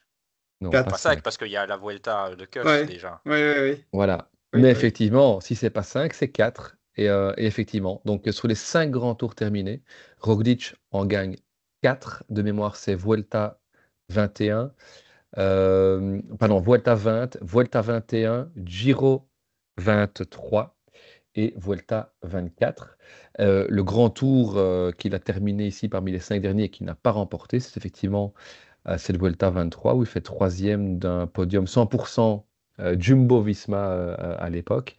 Derrière ses coéquipiers Sepp Kuss et Vingegaard. Ça veut dire que le seul qui n'a pas gagné dans ces 5 grands tours terminés, c'est le seul où il n'a pas pu concourir pour la gagne, puisqu'il y avait cette stratégie d'équipe, cette consigne d'équipe qui était de laisser gagner Kuss. Probablement qu'il l'aurait dépassé à la régulière, à la pédale, mais probablement aussi, hein, c'est ce qu'on avait analysé à la fin de la Volta, il aurait malgré tout été deuxième, puisque si lui aurait pu le faire, on imagine clairement que Vingegaard aurait pu le faire également. Et le Danois semblait plus fort. Mais donc voilà, sur les 5 derniers grands tours terminés, 4 victoires. Et cette stat est encore plus folle si on la met en parallèle avec une autre stat. Sur les 10 derniers grands tours auxquels Primoz Roglic a pris le départ, savez-vous combien il en a terminé cette fois? Aucune idée. Eh bien, les 5 dont on vient de parler. Ok. Autrement dit, ça veut Enfin, dire que Primoz Roglic a abandonné 5 des 10 derniers grands tours auxquels ouais, une fois sur il a deux. pris part. Et là, effectivement, hein, on refait le compte à nouveau. Tour de France 21, Tour de France 22, Vuelta 22, Tour de France 24 et Giro 25. Mais à chaque fois pour les mêmes raisons, pour des chutes. Euh, Est-ce que ce sont les chutes qui ont de nouveau mis Roglic en dehors du classement sur ce Giro? Moi, j'en ai pas vraiment l'impression pour une fois. Autant jusque-là, il y a toujours eu beaucoup de chutes qui l'ont vraiment handicapé.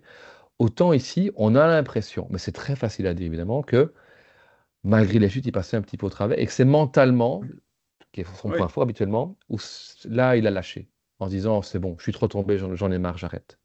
Est-ce que Ah sans oui, ces oui, chutes, oui. Roglic pouvait gagner ce Giro selon vous? Franchement, tellement, Moi, je dirais que la oui. troisième semaine était tellement compliquée que on n'en sait rien. Et moi, j'ai l'impression qu'il donnait, c'est qu'il préparait son pic de forme pour la troisième semaine et qu'il voulait le prolonger jusqu'au Tour de France. Maintenant, est-ce que c'est ça ou est-ce qu'il était tout simplement pas assez bon? Ça, on peut pas en être certain. On verra sur le Tour de France, en fait, hein. En fait, je comprends tout à fait ton sentiment, Romain. Vraiment, quand on voit la course. Mais après, on ne doit pas se laisser abuser par le style Roglic. C'est comme ça. Roglic, on a souvent l'impression qu'il n'est pas top. Même quand il gagne, ouais, il était prenable et il est jamais prenable. Enfin, tu vois, donc Je sais pas, on le saura jamais effectivement, comme Alexis dit, mais moi je pense que Roglic sans chute, ça restait certainement le plus fort du plateau. Maintenant, il est vieillissant et donc on peut toujours se poser la question. Juste un petit mot, et je pense qu'on est tous d'accord, mais et ça va faire plaisir à Enzo s'il nous écoute, on va quand même rappeler que les chutes, en tout cas autant de chutes, ce n'est pas de la malchance. Il y a parfois c'est de la malchance, mais C'est bien sûr. entendu que quand c'est aussi souvent, c'est pas de la malchance. Non, non, c'est sûr. Un grand tour sur deux. Et voilà, on peut que dire de plus, hein. Roglic, malgré le fait qu'il ne tient pas sur un vélo, il a un super palmarès. Et on peut vraiment regretter qu'il n'ait jamais gagné ce Tour de France parce que ça ne fait pas justice à son talent, on va dire. Mhm. Ouais, ouais. Tu viens de dire un grand tour sur deux, ben on va passer à l'autre. Juan Ayuso, 4 grands tours à son palmarès, troisième au Tour d'Espagne 2022, quatrième au Tour d'Espagne 2023, et puis abandon au Tour de France 24, pas sur chute, hein, sur maladie de mémoire. Par contre, ici, effectivement, abandon sur piqûre d'abeille. Bon, il a chuté 2 fois avant, évidemment, et avait mal au genou. Juan Ayuso, est-ce que vous êtes inquiet pour lui? Parce que s'il n'a pas conclu, évidemment, ce Giro, d'un autre côté, il a vu aussi un nouveau rival en interne au sein de chez UAE prendre la lumière, avec Del Toro, bien évidemment. Est-ce que vous êtes inquiet pour l'avenir de Ayuso chez UAE en tous les cas? Vas-y Alexis, je te laisse là. La primeur. Inquiet, je sais pas. Maintenant, si j'étais son agent, en effet, je me dis que j'aurais certainement du travail dans les mois à venir. Je suis pas sûr que le divorce est prononcé parce qu'il a quand même été protégé pendant ce Giro, même quand Del Toro avait une belle avance. À mon avis, c'était clairement une de ses exigences à lui, à Ayuso. Mais pour lui, ça reste un énorme échec, ce Giro, sur peut-être son gros objectif de la saison. Mais aussi, moi, je le vois comme un gros affront. Pourquoi? Parce que déjà, il sait que évidemment, dans la hiérarchie UAE, celui qui est au-dessus de lui, il est intouchable, mais il voit aussi que ceux derrière lui font bien plus que taper à la porte. Et voilà, il n'y a pas que Del Toro, il y a aussi d'autres qui arrivent, à Torres qui arrive, Almeida, il peut encore prétendre être au-dessus d'Ayuso, on ne sait pas trop. Donc voilà, quand on connaît ses ambitions, on sait qu'il va peut-être pas aimer être encore plus concurrencé qu'il ne l'est déjà chez UAE, et moi je le vois bien claquer la porte. Maintenant, inquiet sur sa carrière, je sais pas, parce que ça reste un très bon grimpeur avec, et un très bon rouleur aussi, très bon contre-la-montre. Donc, il a tout ce qu'il faut pour gagner un grand tour. Maintenant, c'est vrai qu'il faudra voir la concurrence, faudra voir le mental, faudra voir tout le reste. Je suis assez d'accord. Qui est, non, son potentiel, je le remets pas en question. Mm. Il est tombé, il a eu des soucis. Bon, voilà, on va pas juger un potentiel là-dessus. Par contre, ouais, son avenir chez UAE. À partir du moment où UAE va se dire, bon, Del Toro, le gamin, on le savait, mais quand même, il confirme. Ben voilà, t'as déjà Pogacar qui est là, t'as Almeida où tu sais qu'il va être fiable aussi, et t'as Del Toro, et ces mecs-là n'ont jamais, alors maintenant on verra Del Toro avec ce qu'il vient de faire, mais n'ont jamais réchigné à donner des coups de main, ce que Ayuso a quand même tendance à faire. Enfin, Tito ne sera peut-être pas d'accord avec ce que je dis là, mais je pense qu'on sait quand même qu'Ayuso est moins enclin à jouer le rôle d'équipier.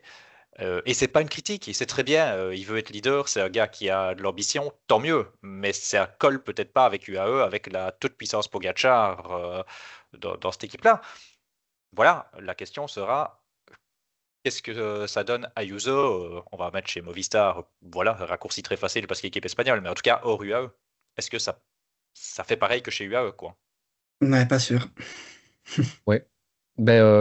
XDS Astana, équipe totalement revigorée, relancée depuis l'arrivée du nouveau sponsor, a déjà dit, oh bah voilà, si son équipe vient Ah, de libérer, nous on est prêt à l'accueillir. ah si, oui, Euh, s'il roule sur les vélos chinois, là, ah là. ça peut le faire, là.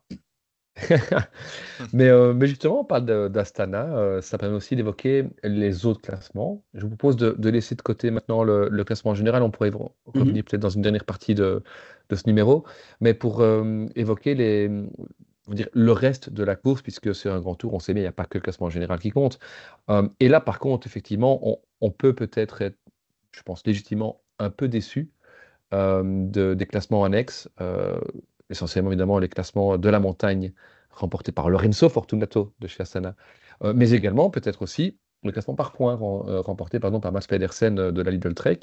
Qu'est-ce que ça vous inspire? Est-ce que vous avez, je ne vais pas dire vibré, parce que très très vite, on va dire comment le résultat s'est affiché dans ces classements. Mais qu'est-ce que vous retenez finalement de ces courses, on va dire annexes? Alexis, pas grand-chose apparemment, si Ah j'en non, crois ça. non, non, la chance que j'ai eue, c'est que j'ai pas vraiment eu le temps ni l'occasion de regarder tout ce qui est sprint intermédiaire et col en début d'étape. Parce que c'est clair que niveau suspense, là, il n'y avait pas grand-chose. Mais moi, je vais différencier les deux. Oui, il n'y a pas eu de suspense. Euh, alors, Pedersen, on peut regretter, Alexis en a touché un mot au tout début quand il a donné sa note sur le Giro, que Van Aert n'était pas au niveau au début de Giro. Donc oui, ça c'est dommage. Euh, mais Pedersen, il y a de la concurrence qui n'a juste pas su se mettre au Oui, niveau de oui, c'est vrai. Pedersen. Mhm. Fortunato, personne n'a essayé, et ça c'est vraiment triste. Fortunato, c'est bon, on a compris tout de suite, personne ne le veut à part lui, quoi. Là, c'est vraiment embêtant. Euh, Moi, je vais quand même garder de ça que Pedersen. Alors, vous allez me dire, c'était déjà le premier après les Fantastiques, mais c'est un semi-fantastique en fait. Ce qu'il y a, c'est que les Fantastiques sont de moins en moins nombreux et Pedersen, il continue à rester au pied des Fantastiques, Pogacar, Van Der Poel. Là, le Giro Ouais, qu'il fait encore après le printemps qu'il a fait, waouh bah, quoi. il est plus fort que jamais, ça c'est sûr. Il est incroyable.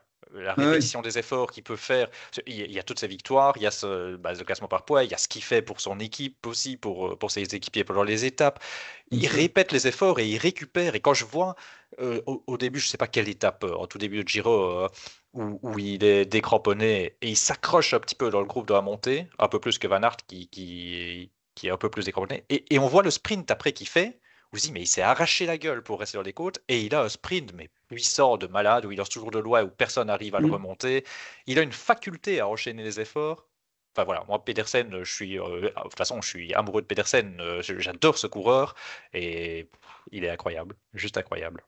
Ouais, Oui, pour un gars qui c'est sort clair. un gars qui sort d'un printemps complet en plus, hein, Mhm. donc tout à fait. Mais c'est vrai que Mats Pedersen, c'est parce qu'on n'a malheureusement pas eu l'occasion de voir ce qu'il aurait pu faire en troisième semaine aux côtés de Chicone, et peut-être aurait-il pu l'aider à la façon d'un Van Aert euh, avec Yates, voire d'un Van Aert avec Vingegaard sur le fameux Tour de France de 2022. De, Euh, bah, parce que Peterson, ça, c'est quatre il- victoires d'étape superbes, dans des configurations même un peu différentes l'une de l'autre. Il y a des sprints massifs, il y a des punchs. C'est un très très grand numéro, évidemment, ici du Danois. oui, mais pour revenir là-dessus, il fait il fait un Giro un petit peu à l'image du Tour de France 2022 de Wout van Aert. La différence, c'est que bah voilà, on l'a moins vu en deux, troisième semaine, donc on en parle moins et ça a été éclipsé par d'autres trucs complètement fous qui sont arrivés sur ce tour. Et c'est le Giro, c'est pas le Tour de France. Donc voilà, ça c'est la différence, mais il fait un Giro de malade. Ouais, ouais. Et puis je suis aussi d'accord, Fortunato fait un Giro de malade dans les points. Je ne sais plus où j'ai passé ça. Je pense qu'il y a un sprint en haut de côte qui lui est disputé par Romain Bardet, je crois. Ouais. Mais Oui, mais sinon, systématiquement, alors il n'a pas remporté tous les points parce que parfois il n'était pas dans l'échappée, ou voilà, mais donc systématiquement, quand il est arrivé en possibilité de prendre les points au sommet d'un col ou d'une côte, on le lui a laissé, mais à Romain l'exception Bardet, d'un truc. mais si on parle bien du même, Romain Bardet, j'ai l'impression qu'il freine pour le laisser passer, hein. Ça a été bizarre cette séquence. En fait, Ça, honnêtement, je sais plus. il accélère, Bardet, tu as l'impression qu'il peut facilement passer en tête. Il regarde un peu derrière, il voit Fortunato. J'ai vraiment l'impression qu'il le laisse passer, qu'il avait accéléré pour faire la descente, ou je sais pas très bien. Donc je suis même pas sûr. Bon, c'est Ouais, à voir, j'en sais rien, mais je suis même pas sûr que Bardet lui ait disputé. ouais, ouais. Après, voilà, ça n'empêche pas que bah, le gars va chercher un beau maillot avec Scaroni, hein, son Mhm. coéquipier pardon, derrière, qui vient chercher la deuxième place. Encore des points ici en plus pour Astana.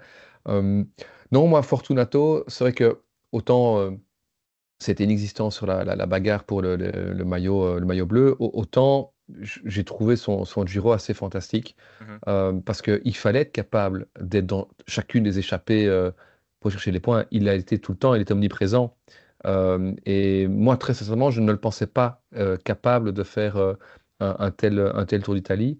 Et donc, voilà, je trouve qu'il a répondu vraiment présent. Certains nous avaient dit, notamment Enzo, qu'on salue, qui avait dit, ah, bah, non, non, c'est le favori pour le maillot bleu. Je ne le voyais pas à ce niveau tous les jours. Et alors, ce qui, moi, quelque part, me donne encore plus cette impression, cet enthousiasme pour Fortunato, c'est la victoire de Scaroni, justement, où on a très clairement vu qu'il était plus fort. Scaroni lui-même l'a dit, je n'avais plus de jambes, il m'a tiré jusque-là. Et vraiment, tout à la fin, où il fait passer, on a même l'impression qu'il va le chercher derrière lui et qu'il le ramène à la main pour que Scaroni puisse avoir son moment de gloire à lui aussi. Très altruiste de sa part. Donc voilà, c'est le genre de performance qui, moi, me touche et qui me donne envie de supporter le mec lors de la prochaine course. Tu fais bien d'en parler et figure-toi, j'allais le dire si tu ne le disais pas, et en plus ça, et, et même, bon, là, ça a été moins offert, mais quand ils partent avec Ulissi, il a peut-être une chance de pouvoir prendre le rose aussi. Et c'est un Italien qui peut prendre le rose, et il se réjouit vraiment pour Ulissi. Donc oui, franchement, ça, c'est vrai, c'est tout à son crédit, à mettre à son crédit, ouais. Ouais, ouais. Alors, Ulissi, effectivement, qui a pris le rose, vous vous rappelez sur quelle étape? En tout cas, sur quelle étape il porte le maillot rose? C'était l'étape des chemins blancs. Qui remporte cette étape des chemins blancs? Wout van Aert. Alors forcément, c'est contractuel, hein, Alexis. On doit parler de Wout van Aert. Mais c'est vrai qu'il y a beaucoup à dire sur le Giro de Wout van Aert. On ne va pas non plus s'étendre. Ouais.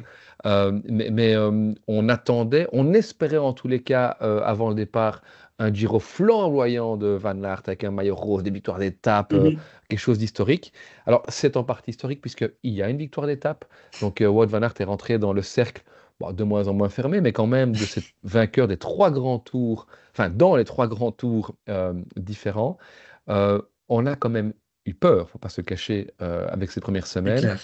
clair. Il y a une belle victoire à l'arrivée, avec une très belle étape des chemins blancs. Il y a un très chouette boulot pour Simon Yates, bon, dans une descente et sur du plat, hein. On n'est pas non plus dans Otakam comme on l'a parfois vu par le passé. Mais est-ce que ces deux performances suffisent à éclipser finalement tout le reste?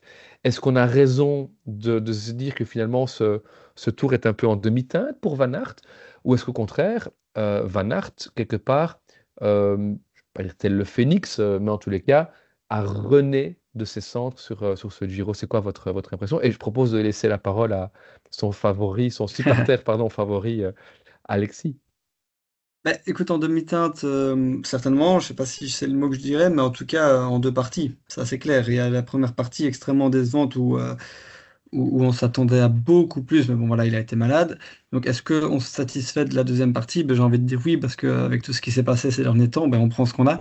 Et des coureurs qui gagnent sur un grand tour, ils sont pas si nombreux que ça. Donc oui, on prend ce qu'on a. Et puis surtout, pour moi, il est monté en puissance au fil du Giro. Et beaucoup de personnes ont fait un peu le parallèle avec ce qui s'est passé l'année dernière, où au Tour de France, il était moins bon que ce qu'il aurait dû être, et où il fait après une Vuelta monstrueuse, parce qu'il a eu ce premier grand tour dans les jambes. On peut s'attendre à ce qu'il fasse pareil cette année, on peut l'espérer en tout cas. Et vu le profil du début du Tour de France, et vu la bataille qui s'annonce entre Vingegaard et Pogacar, on peut espérer du très très grand Van Aert. Et alors là, ben voilà, ça sera tous les mauvais moments seront définitivement enterrés, on va dire. Et voilà, j'ai aussi envie de dire que si c'est vrai qu'il lui manque quelque chose sur les courses d'un jour, malgré un beau palmarès, on le rappelle, je pense que c'est vraiment hors classement général, le coureur de grand tour ultime.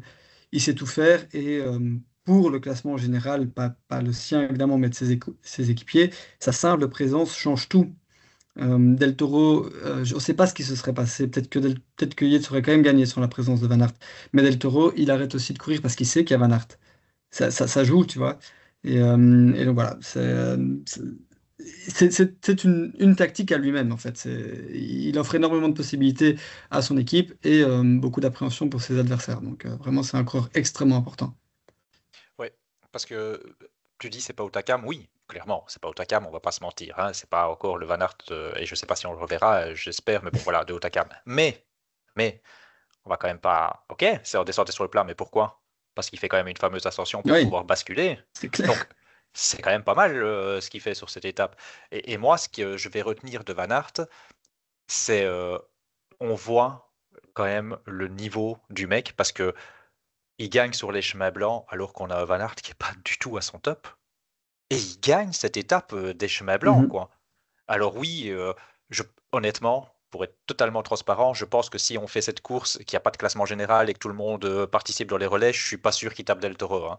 Mais bon, voilà, les enjeux étaient comme ils étaient. Et peu importe, je veux dire, quand on voit d'où il vient, quand on voit sa maladie et quand on voit son début de Giro, aller taper les chemins blancs, c'est là que tu vois quand même que c'est un mec, c'est pas un coureur comme les autres, quoi. Il a un truc en Et plus. On verra peut-être jamais le Grand Van Aert, mais il a un truc en plus que hors fantastique, quoi, hein. Il a un truc en plus que la très grosse majorité des autres coureurs, quoi. je vais juste rajouter un petit point rapide sur ce Giro. Van Aert on a l'impression que c'est pas le meilleur Van Aert. Pourquoi? Parce que les performances de tout le monde augmentent, on l'a dit. Mais il fait son record de puissance sur 10 minutes et il fait son record de puissance sur 1 heure au Finestre. Donc voilà, c'est quand même le meilleur Van Aert qui ait existé. Mais voilà, ça ne suffit pas à l'heure actuelle parce que tout le monde progresse et que lui, il a arrêté de progresser à un moment. Mhm. Ouais. Moi, ce qui m'a impressionné finalement, c'est les réactions. Tant, je dirais, en dehors de la caravane que dans le peloton.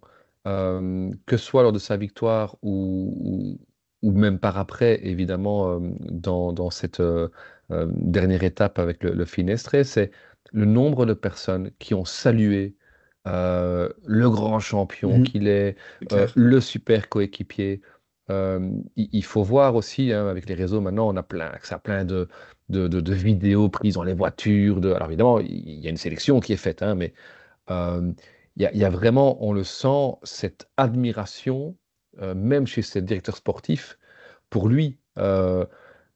C'est assez bluffant, je trouve, de voir que un tel coureur, alors peut-être que justement la malchance qu'il a pu avoir par moment a quelque part renforcé cette image, cette aura, je ne sais pas, mais, euh, mais vraiment l'impression, et beaucoup de gens ont dit par après, ben, c'est pour ça qu'il a continué, c'est pour ça qu'il n'a pas abandonné le Giro. Et c'est vrai, il n'est pas dans son meilleur Giro. Début de, ça ne va pas. On se demandait même est-ce qu'il va aller jusqu'à la première rue de repos. Ouais, Finalement, il gagne les chemins blancs. Puis, qu'est-ce qui l'empêchait effectivement de se dire quoi qu'il arrive, le maillot cyclamen, je ne l'aurai pas. Bah, il y a un Tour de France qui arrive. Moi, d'ailleurs, à ce niveau-là, je ne sais pas s'il est prévu au départ. Je ne sais pas si ça a été déjà officialisé ou pas. oui, oui, normalement, Ben, hein, a oui. priori, on peut imaginer qu'il y sera. Mais donc, voilà, on aurait pu imaginer que le gars se dise, bah voilà, c'est bon, j'ai eu ma victoire d'étape, je plie bagage. Et en fait, non, le gars est resté, il ne s'est pas caché non plus, il est allé dans les échappées, pardon. Et puis, effectivement, avec cette dernière étape en apothéose où, on va pas dire qu'il fait gagner, évidemment, le Giro à Simon Yates, ce serait manquer de respect aux Britanniques. Oui, Mais en tous les cas, il a quand même ça participe. contribué, Mm. effectivement, à ce, Ouais. à ce résultat. Ouais, ouais. Et alors, bah, peut-être pour terminer, il y a plein d'autres gars dont on pourrait parler, plein d'autres événements pendant ce Tour d'Italie qui nous ont marqué, mais peut-être évoquer l'un ou l'autre avec vos coups de cœur. Je ne sais pas quels sont les coups de cœur que vous avez envie de mentionner ici pour ce Giro. Moi, je vais d'abord faire coup de cœur collectif, même si j'ai déjà parlé Richard Carapace. J'ai trouvé que les INEF étaient vraiment très sympas sur ce Giro. Les INEF de Richard Bernal comme leader. Non, j'ai vraiment bien aimé leur course, évidemment, au IF et au Ineos. Alors, on va pouvoir me dire peut-être Ineos, bah ouais, bon après c'est ridicule, hein. Ineos, ils prennent la tête comme s'ils Ouais, avaient le super leader, ça. Oui, bon, ils ont fait avec leurs moyens, ils ont essayé de faire des choses, ils ont animé, très bien. c'est ça. Euh, donc c'est chouette de voir des équipes autres que les équipes qu'on a l'habitude de voir dominer des courses, prendre les devants et essayer des choses. Mais Ouais, j'aurai d'autres coups de cœur, moi, mais je vais faire petit à petit, je vais laisser la parole.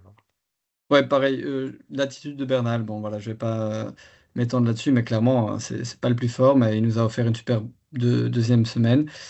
Les Lidl Trek en règle générale, et je l'avais pas dans mes coups de cœur parce que voilà, voilà, je vais pas parler du cours en lui-même, mais j'ai juste envie de reparler de Derek G parce que j'ai eu envie d'en parler tout à l'heure. C'est pas forcément mon coureur préféré, ni mon équipe préférée, peu importe. Mais même si ça peut paraître un peu ridicule, entre guillemets, quand Carapaz et Del Toro accélèrent, ils lui prennent 30 secondes voilà, en une accélération, ben c'est juste que leur façon de courir est différente. G, il ne fait pas ses accélérations, mais il fait 1 heure à fond, enfin à son rythme, et au final, il fait une ascension extraordinaire. Donc voilà, Giro de G absolument incroyable par rapport à son poids, par rapport à ce qu'on pouvait attendre. Et sinon, comme je disais, coup de cœur, pour revenir sur les coups de cœur, Lidl Trek en règle générale. Ouais, ouais. Bah, oui, un petit mot aussi sur Egan Bernal. Moi, c'était clairement mon gros coup de cœur. Bah, avec Richard Carapaz aussi, mais c'est vrai que comme Carapaz obtient le podium et que Bernal va terminer à finalement une, entre guillemets, anonyme septième place, j'avais envie de mentionner le Colombien parce que c'est, c'était le détonateur de ce Tour d'Italie et pas qu'à une seule reprise. On l'a vu à plein de moments attaquer, à des moments où jamais on n'aurait imaginé voir une bagarre entre favoris.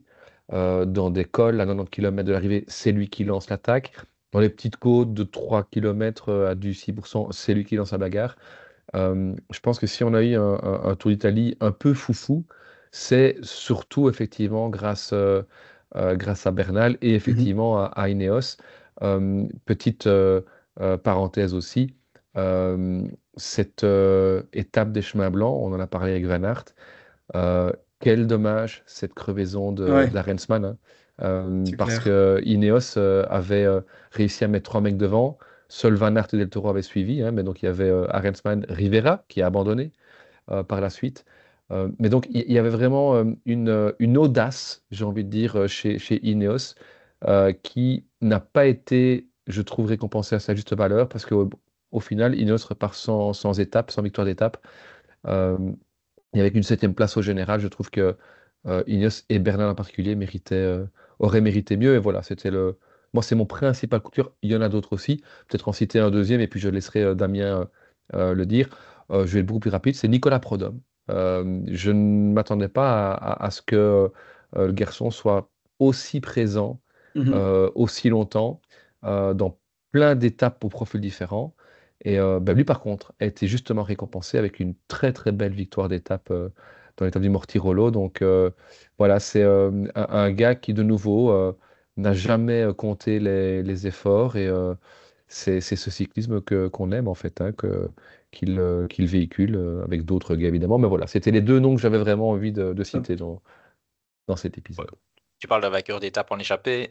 Je voulais aussi citer Lidl comme Alexis. C'est parce que ça me fait penser à Verona et je trouve qu'ils ont bien réagi en plus à la perte de Mhm. Chicone, une super équipe évidemment. Et alors, quand même un gros coup de cœur pour un autre garçon. Euh, Vous savez que entre l'étape, allez, si on prend le classement cumulé, le temps cumulé, de la 16e étape à l'arrivée, qui est deuxième derrière Yates?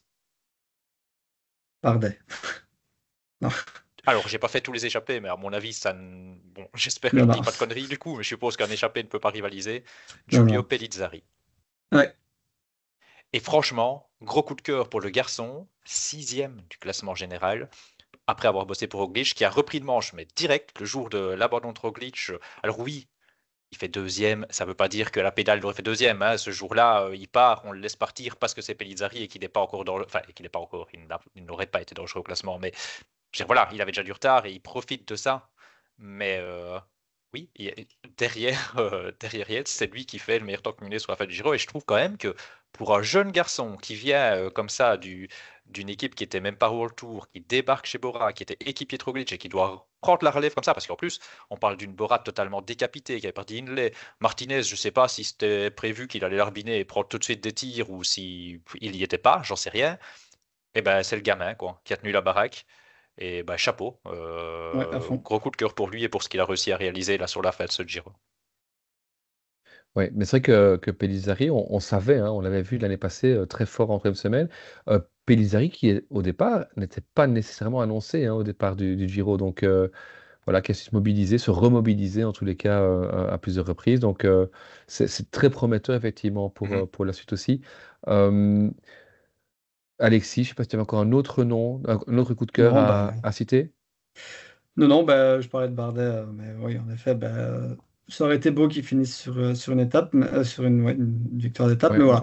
ouais. Il a été plus qu'offensif, plus que Ouais. acteur de cette troisième semaine, donc bravo à lui. Et dommage qu'il arrête.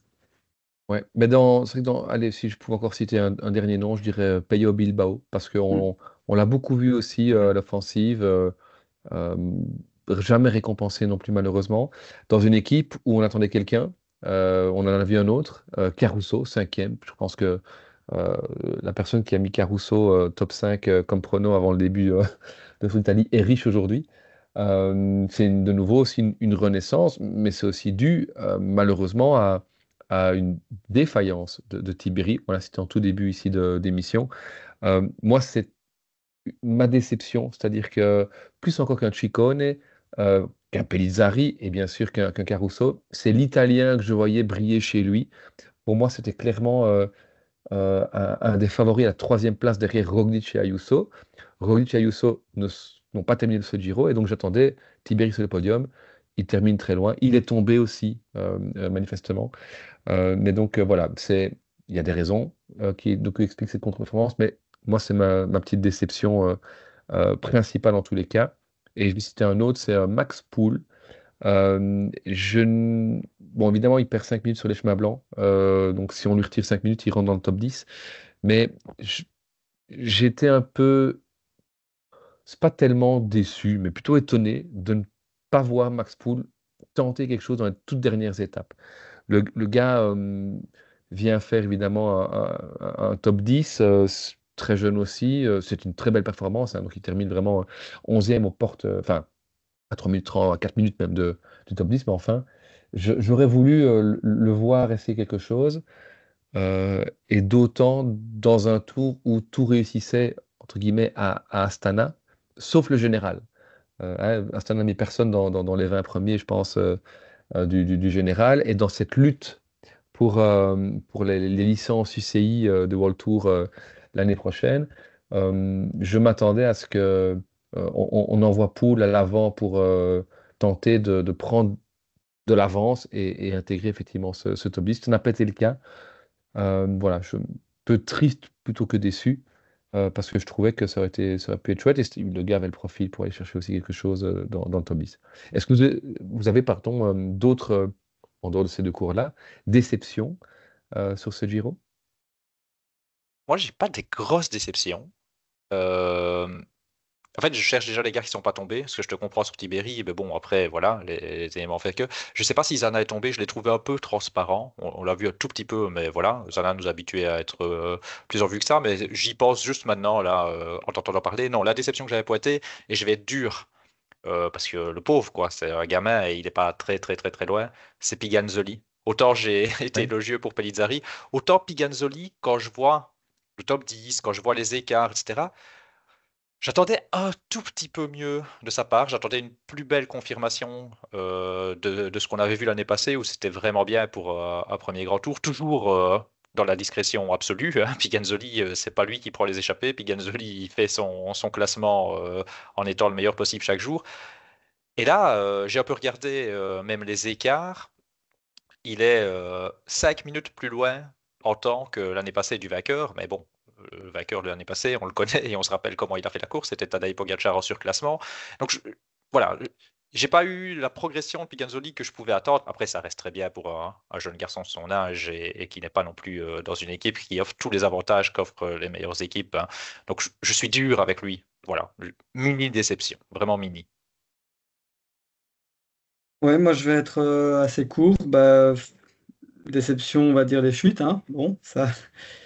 Et sinon, désolé, mais j'ai peut-être raté quelque chose, je sais pas, mais Pitcock. Voilà. Oui, c'est vrai. Ouais. Ça, voilà. Désolé d'être encore dur avec lui, mais ouais, inexistant. Non, t'as raison, j'y pensais même plus, tu vois, à quel point c'est inexistant.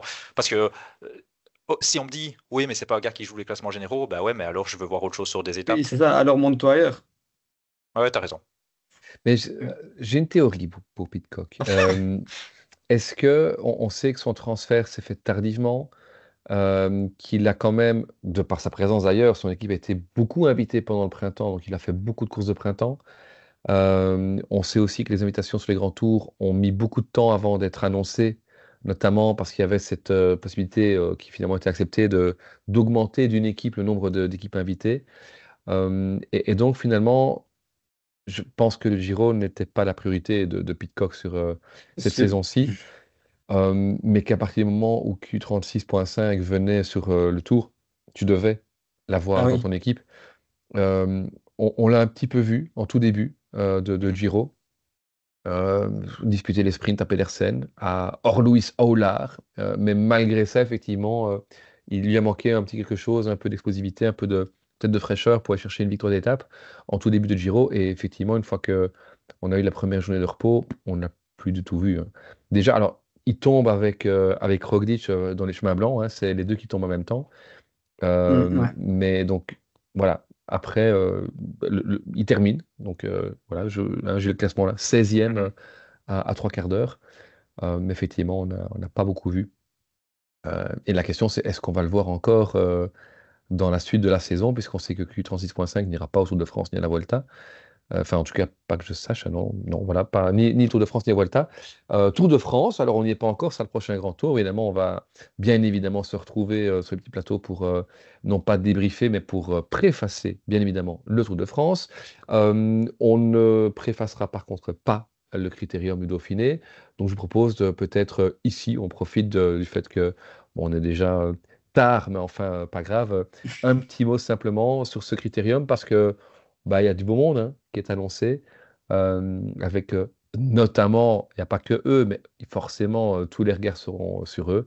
Pogacar, Vingegaard et Evenepoel, c'est le podium du dernier Tour de France. Ben, en quelques mots, qu'est-ce que vous attendez de ce Critérium de Dauphiné? Je- Bref, écoute, oui, vas-y, Damien. Ouais, j'allais juste brûler la politesse parce que je vais dire une phrase et puis je te laisse parler parce que Ouais, ça j'ai marche. pas mille choses à dire. J'allais dire Visma 1, UAE 0. Bien sûr, le Dauphiné n'est pas un grand tour, mais on va voir si on va remettre l'église au milieu du village dès le Dauphiné. Ouais.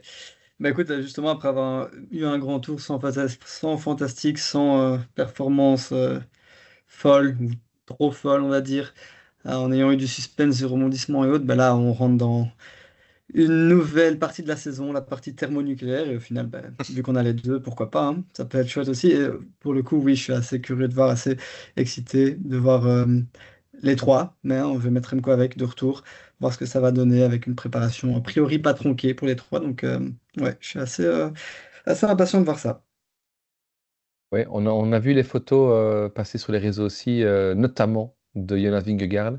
Je sais pas si vous avez cette photo, bon, on en a vu l'autre avec le maillot de corps tout dégueulasse. Mais on a vu surtout celle aussi où il est sur son mode chrono avec des quiz, un truc Ouais, incroyable. Et c'est son directeur sportif qui a dit il n'a jamais été aussi fort. Euh, ouais. donc Pogacar n'a jamais été aussi fort pendant le printemps. Il faudra voir évidemment s'il parvient à maintenir son pic de forme. Bon, il nous a montré qu'il était quand même capable, a Un priori. pic de forme, il sait pas ce que c'est lui, un pic de forme. Si, c'est entre 21 et 25 ans. Ah oui, voilà, c'est ça. Mais donc effectivement, bah, alors, il ne faudra pas évidemment se focaliser dessus, mais en tant que Belge, j'attends beaucoup de Remco Evenepoel. Alors pas de le voir gagner, mais de voir si il va tenter de rivaliser ou pas. Bah ouais, On ouais. sait que tu parlais de préparation tronquée ou non. Ben, le tout début, en tous les cas, il a dû revoir ses plans. Ouais. Donc il faudra voir. Mais effectivement, ici, on peut imaginer qu'il arrive dans un pic de forme, enfin, peut-être pas évidemment au Dauphiné, mais en tous les cas, qu'il suit sa progression, cette fois-ci de façon assez conforme, ce qui n'a pas été le cas l'année passée. Et donc, ce serait intéressant de voir ça. Et alors, bah, peut-être du coup, tant qu'à faire, puisqu'on parle des courses qui vont venir, on parle beaucoup du Dauphiné. Il y aura le Tour de Suisse aussi, où là, par contre, on annonce du coup pas grand monde. On va avoir les fatigués finalement du Giro et Almeida. Ouais. Ah. Est-ce que Almeida, puisqu'on en est effectivement à remettre l'église au milieu du village, est-ce qu'Almeida doit gagner le Tour de Suisse? Ah bah oui. Oui. J'ai pas Donc, regardé la startlist, mais c'est ça, j'ai plus analysé le Dauphiné que le Tour de Suisse pour le moment, mais oui. Évidemment, c'est logique. C'est logique. Bon, on verra ça. En tous les cas, ben, merci d'être venu pour débriefer, une fois n'est pas coutume, ce Giro, parce que on avait vraiment envie de le faire. C'était un grand tour. On l'a dit, on a donné 7,5 à 8 sur 10. Donc un Mhm. grand tour qui nous a fait vibrer malgré tout. Les prochaines courses, on l'a dit, donc le Critérium de Dauphiné et puis Tour de Suisse. Et puis on se retrouvera évidemment très vite pour débriefer ces deux courses préparatoires au Tour de France et bien sûr pour préfacer le Tour de France, le deuxième grand tour de la saison avec cette fois-ci, on l'imagine, un tout autre scénario que ce qu'on a Ouais. vécu sur ce Giro. Alexis Damien, merci beaucoup. Je vous souhaite une bonne soirée. Et puis on remercie nos auditeurs d'avoir été avec nous jusqu'à maintenant. C'est un de nos plus longs épisodes, mais il y avait beaucoup à dire sur ce Giro d'Italia 2025, remporté par le Phoenix, Simon Yates. À bientôt. Ciao. Ciao. Ciao, ciao.